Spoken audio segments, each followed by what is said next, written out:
My name is Jim Grillo. I'm with HeresChicago.com, Chicago's event planning resource for meeting and event planners over 16 years now. In these times, we are all coming up with some really, really cool programs, really good ideas, a lot of inspirational thoughts. And I'm really, really honored to have a true living legend with me on today. I knew I'd get a chuckle. Yes. Kelly Leonard. So if you don't know Kelly, you've been living under a boulder, I would have to say. Kelly Leonard is the Executive Director of Learning and Applied Improvisation at Second City. His book, Yes and Lessons from the Second City, was released to critical acclaim in 2015 by HarperCollins and was praised by Michael Lewis in Vanity Fair, who called it an excellent guide to the lessons that have bubbled up in. For 20 years, Kelly has also oversaw Second City's live theatrical divisions, where he helped generate original productions with such talent as, you will know these people, Tina Fey, Stephen Colbert, Amy Poehler, Seth Meyers, and Steve Carell. Kelly, welcome to 20 Minutes in 2020. How are you? I'm good. Thanks for having me, Jim. Absolutely. Well, I'm glad Nicole had reached out to me. She's awesome, by the way. We've been working together for many years, and the last I saw her was taking a tour of your space, the loft, as well as the rooftop with a beautiful exploding vision of Chicago. So tell us a little bit about it. Yeah, the facility, which I think I might be the last person who was actually inside there, because I got permission to go grab a bunch of books out of my office before everything got locked down. It's an incredible facility. So I started at Second City in 1988 as a dishwasher. I saw it when it was just, a couple of stages and a few offices. And now we have multiple theater spaces. We have private event spaces, some small, some bigger. And then this incredible rooftop deck that is, I can't wait for that thing to get open again. Because when we opened it, it was floods of people. And we've got the restaurant Roots there now as well. And so it really, I miss the bustling facility. But Second City for 60 years has been a live theater and training company. And we've essentially in the last 4 weeks turned into a virtual entertainment and training company. So that is great news. And you pivoted into this whole virtual industry now. Yeah. Tell us a little bit about those programs. Yeah, if you had asked me 4 weeks ago whether Second City could do its business but just online, I would have said no. But turns out we are better improvisers than maybe we thought, because immediately we had already been doing online writing classes. So we knew, okay, well, that can keep going because it's already happening.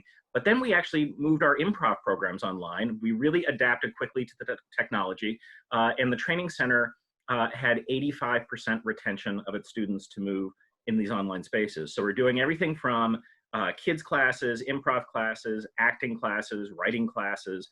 We started doing these drop-ins, and it's very inexpensive. It's like $25. You can just come in and drop in and take an improv class. So first week we offered those, we had 100 students.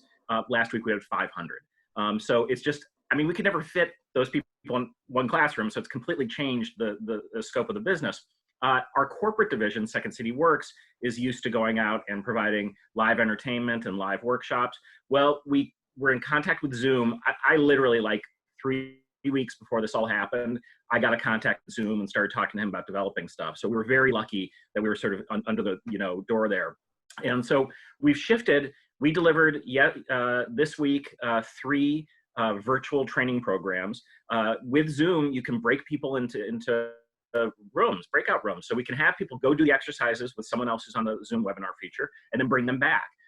We also got asked to do some improv shows. And we're like, okay. So we started developing an improv show at the same time that our theater. It was like, wait a sec, we can start doing improv shows online. So we started that a couple weeks ago. We're averaging around 2,000 attendees. Last night's show featured Colin Mockery from Whose Line Is It Anyway? And there's going to be more programming. We added a Thursday kids show during the day. I think it's at 11 or noon.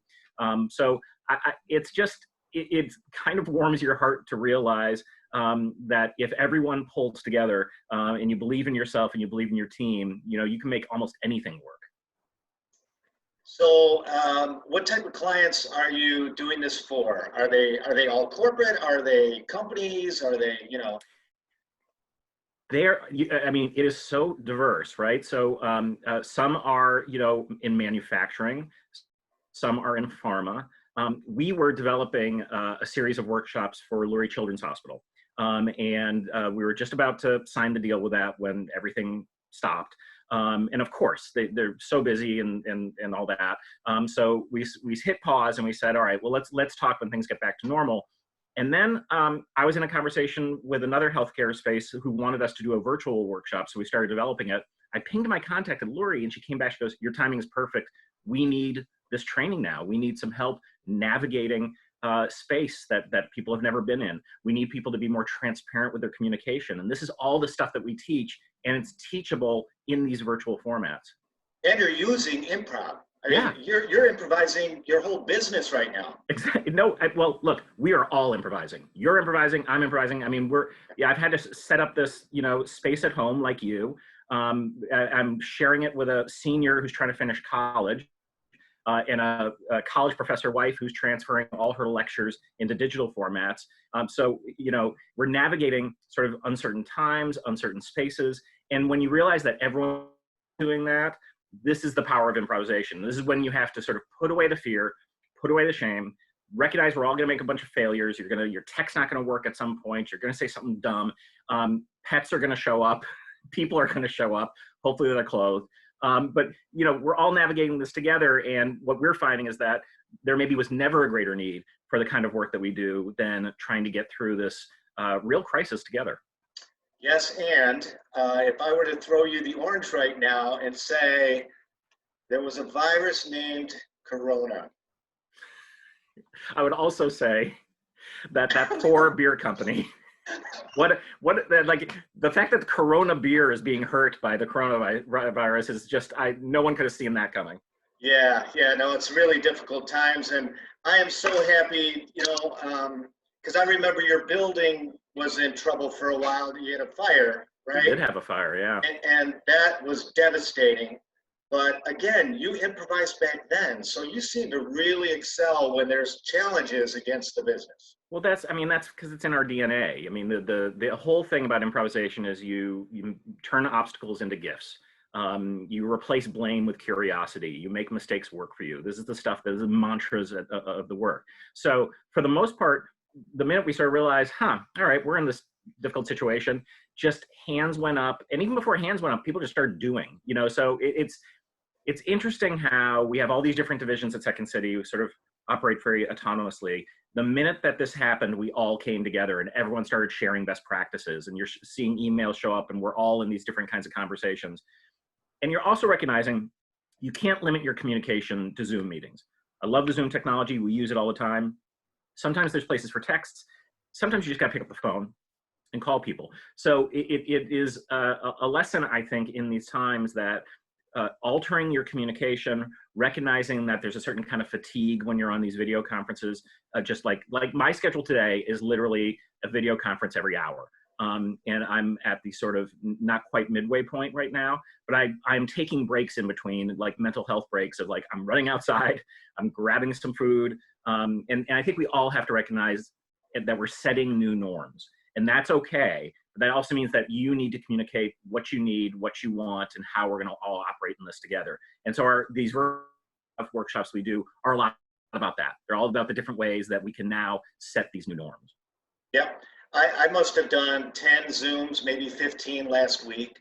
And yeah. I'm on my second now with you. And then I got another 20 and 20 minutes with another gal who's a fantastic Chicagoan.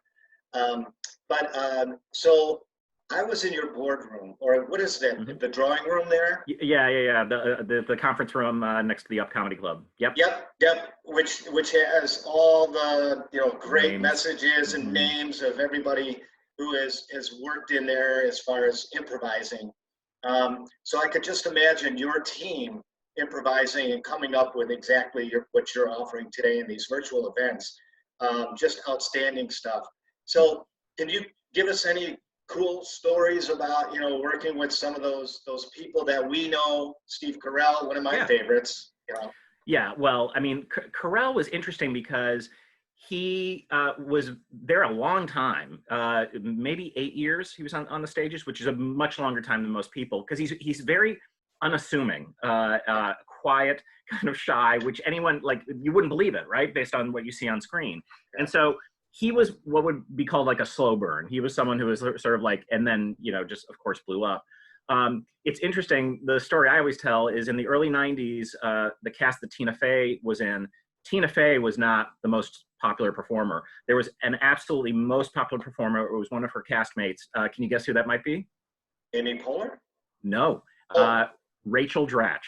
Oh, really? Rachel Dratch was considered a star in Chicago, about the same level that Chris Farley was. So when people are at Second City, they're not necessarily famous. They're like, you'll come to a show and you'll like people, but it's very rare that you're walking out going, that person is going to be famous, because they all could be.